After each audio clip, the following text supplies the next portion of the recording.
কাঁচা আম পোড়া লস্যি। বাড়িতে থাকা কিছু উপকরণ দিয়ে এই লস্যিটা বানিয়ে ফেলতে পারবেন। এর জন্য লাগবে কাঁচা আম, কাঁচা লঙ্কা, টক দই, ধনেপাতা। আমটা ভালো করে ধুয়ে পুড়িয়ে নেব। ভালো করে পুড়িয়ে নিতে হবে।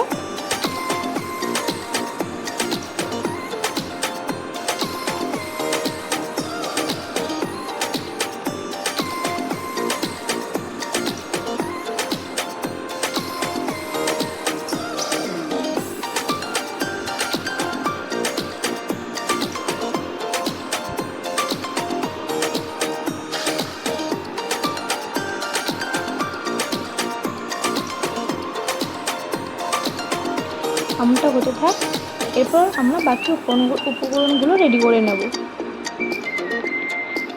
একটা ব্লেন্ডার নিয়ে নেব। ব্লেন্ডারে কাঁচা লঙ্কা, ধনেপাতা, টক দই দিয়ে ভালো করে ব্লেন্ড করে নেব।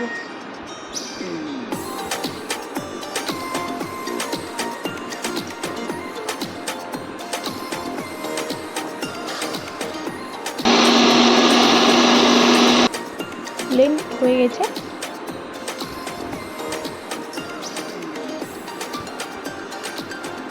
কত সুন্দর কালারটা এসেছে দেখুন। এরপর ডেকোরেশনের জন্য আমরা একটা মশলা রেডি করে নেব। এর মধ্যে নিতে হবে বিট লবণ, চিনি, গুঁড়ো লঙ্কা, জিরে গুঁড়ো দিয়ে ভালো করে মিশিয়ে নিতে হবে।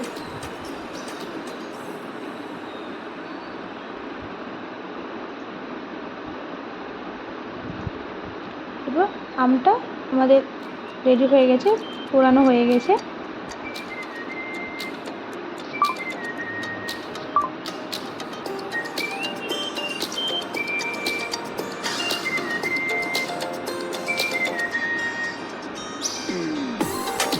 আমটা পোড়ানো হয়ে গেলে ভালো করে ধুয়ে ছাড়িয়ে নিতে হবে।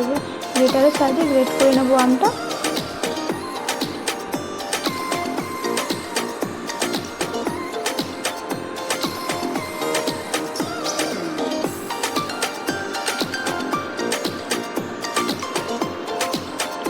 ভালো করে আমটা গ্রেট করে নিতে হবে। ওই সাদা অংশটা নেবো না, সাদা অংশটা ফেলে দেবো।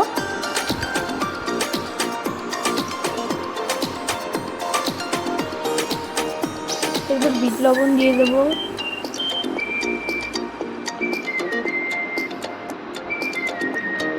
পরিমাণ মতো চিনি,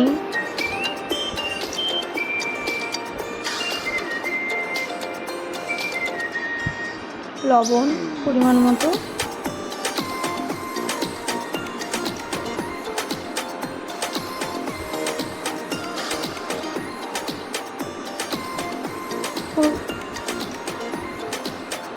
ভাজা জিরে গুঁড়ো আর লঙ্কার গুঁড়ো পরিমাণ মতো দিয়ে দেবো।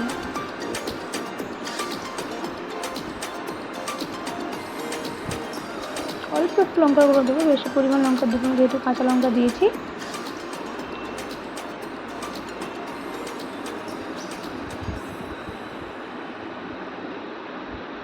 আর কয়েকটা আইস কিউব দিয়ে দেবো।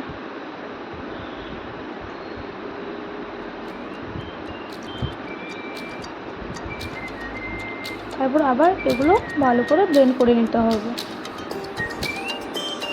ব্লেন্ড হয়ে গেছে। এরপর ডেকোরেশনের জন্য একটা লেবু নিয়ে নেব।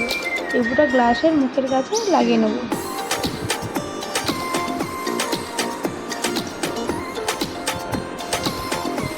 তারপর ওই মশলাটা রেডি করছিলাম ওইটা মুখের কাছে লাগিয়ে দেবো।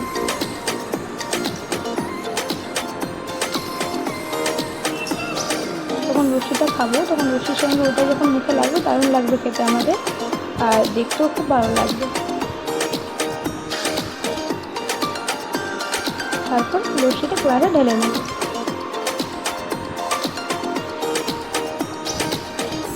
দেখুন কতটা ভালো হয়েছে দেখতে, খেতেও খুব দারুণ হয়েছে।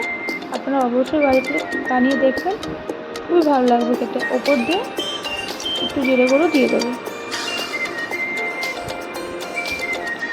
আমাদের রেসিপি যদি ভালো লেগে থাকে অবশ্যই কমেন্ট করে জানাবেন, লাইক অ্যান্ড সাবস্ক্রাইব করে দেবেন।